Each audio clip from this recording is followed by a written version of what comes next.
Olá, vamos continuar as nossas aulas. Bom, agora vou começar falando sobre técnicas especiais. Bom, essas técnicas especiais basicamente é resolver a equação de Poisson e de Laplace, ok? Mas principalmente o foco é na solução da equação de Laplace, ok? Essa parte é o início do capítulo 3, que daí vai finalizar os três capítulos que antecedem a primeira avaliação, ok? Então, começando falando das equações de Laplace, ok? Então, o objetivo sempre, né, no curso de eletromagnetismo, um dos principais objetivos é obter o campo elétrico ou o potencial ou a força de interação entre cargas, mas sempre o encontrar o campo elétrico e o potencial acaba sendo as duas, os dois objetivos principais, ok? Depois a gente passa para a definição de corrente, entra em magnetismo e aí aparecerá novos objetivos, mas o objetivo principal pelo menos na primeira parte, né, do curso, é sempre encontrar o campo elétrico e o potencial. Bom, a gente viu que usando a lei de Coulomb, nós podemos isolar uma parte, né, da força coulombiana e definir um campo elétrico. E depois, a partir deste campo, ou dessa força, encontrar o, o potencial, ok? Pela lei de Coulomb, pela definição da lei de Coulomb, né, o campo elétrico é a integral, né, sobre a densidade de superfície de 1 sobre 4πε0, 1 sobre r quadrado, densidade volumétrica em torno do ponto R', ok? Uma integral de volume nessa para essa distribuição, né, para essa densidade. Bom, que seria a forma mais genérica, ok, para encontrar o campo elétrico a partir da lei de Coulomb. Mas esta nós vimos, né, principalmente no início lá de eletromagnetismo, os capítulos iniciais lá quando se fala de campo elétrico, ok? Bom, também vimos que esta configuração essa densidade pode ser ora só uma densidade superficial ou pode ser uma densidade linear. Esta é a expressão mais genérica para encontrar o campo elétrico, partindo da construção proposta por Coulomb. Ok? Bom, nós podemos usar também a lei de Gauss, ok? E depois, a partir da lei de Gauss, calcular o campo elétrico e então do campo elétrico calcular o potencial. E depois a gente acaba caindo, né, numa definição de potencial semelhante àquela do campo elétrico, só que agora a dependência é com 1 sobre r em vez de 1 sobre r quadrado, ok? Mas no fundo nós temos que calcular esta integral de volume, ok? Se a gente tem uma interpretação para a nossa densidade de carga de forma simples, eu consigo resolver essa integral. Caso contrário, ela se torna bastante difícil, ok? Bom, para alguns casos clássicos a gente consegue calcular, ainda bem.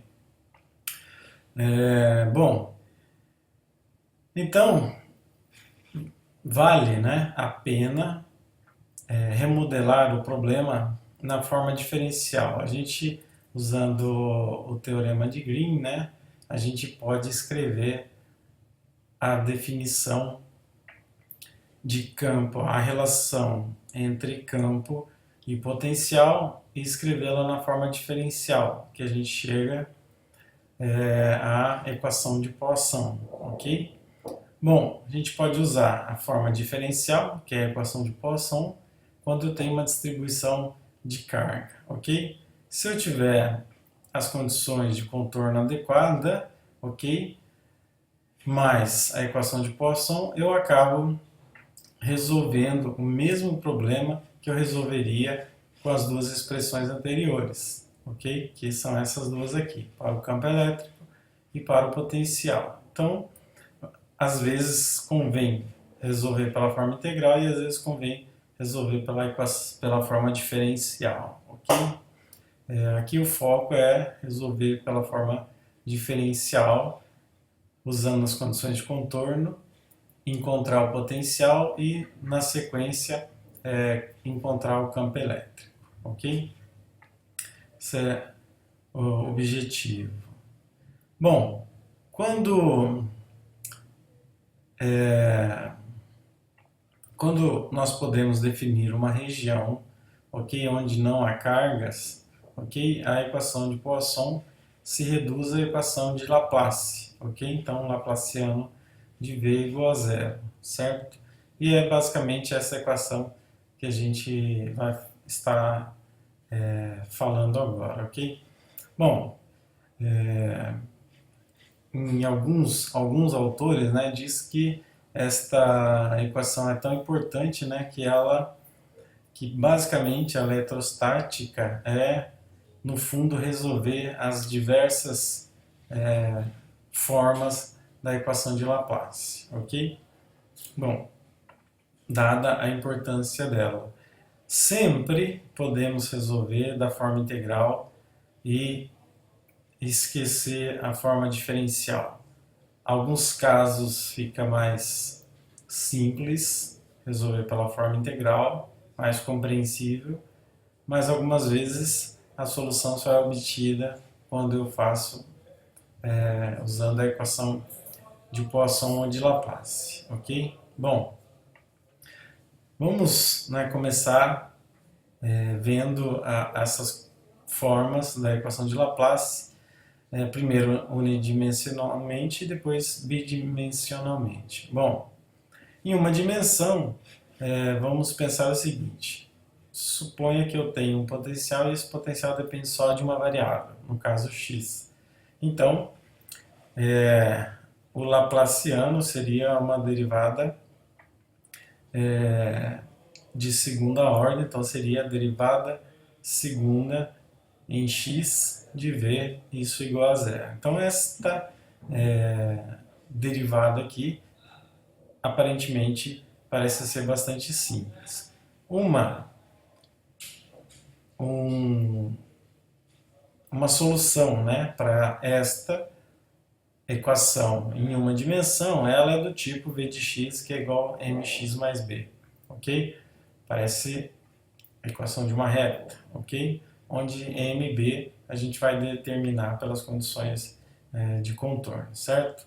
Bom, então m e b são constantes indeterminadas fixadas pelas condições de contorno, ok? Bom, um exemplo, né? Se eu sei que em x igual a 1 meu potencial vale 4, que é uma condição de contorno, e a outra condição é que em x igual a 5 ela vale 0, então volto nessa expressão e em 4 meu x vale 1 e e a outra condição é que quando é 0 ele vale 5, ok? Então monto um sistema de equação, faço a subtração, que daí eu cancelo b e eu encontro m igual a menos 1.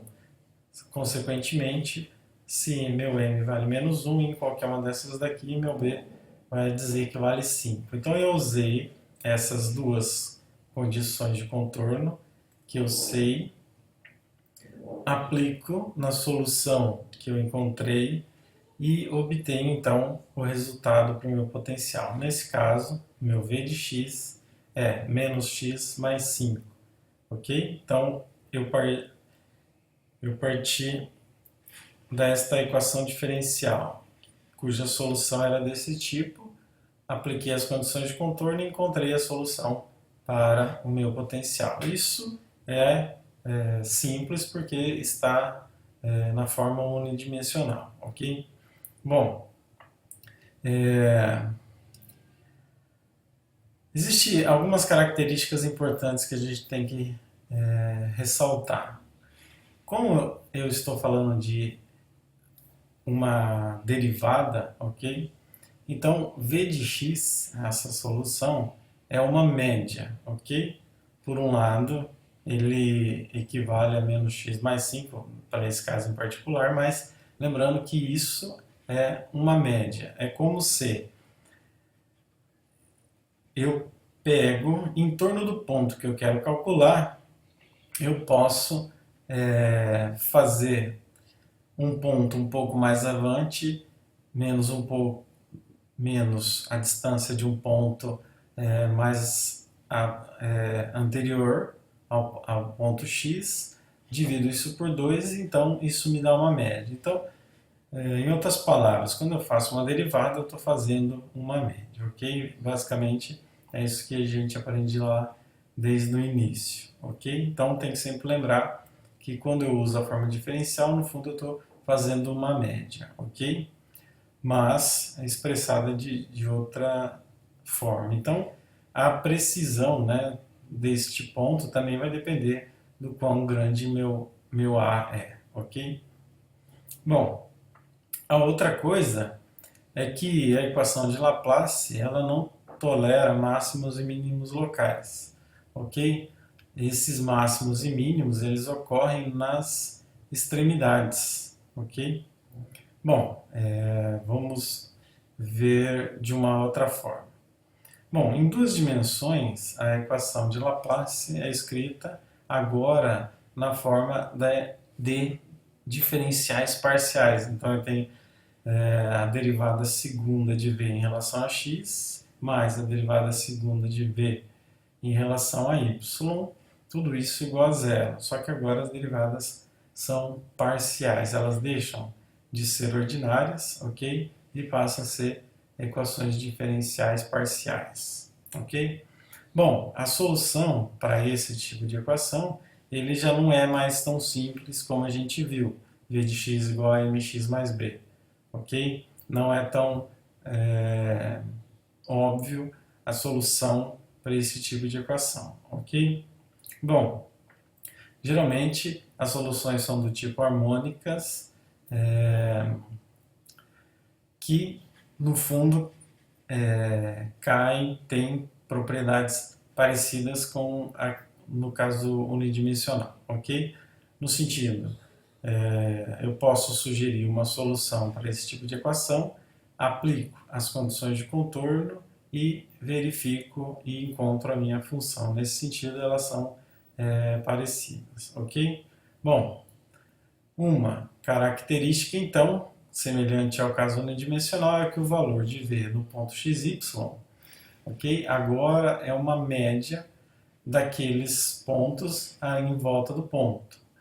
Por exemplo, digamos que eu queira calcular um potencial sobre esta superfície, ok? Então, o valor neste ponto, para este potencial, no fundo, é a soma, é a média de todos os pontos que tem em volta deste ponto aqui, ok? Isso é expresso como uma integral de 1 sobre 2πr, integral fechada sobre o círculo de VDL. Ok? Então, eu tenho uma função, eu vou calcular a média entre os pontos daquela função. E eu vou dividir pelo perímetro. Isso vai me dar uma média, ok? Certo? Então, de novo, o valor de V no ponto xy é a média em volta daqueles pontos ali.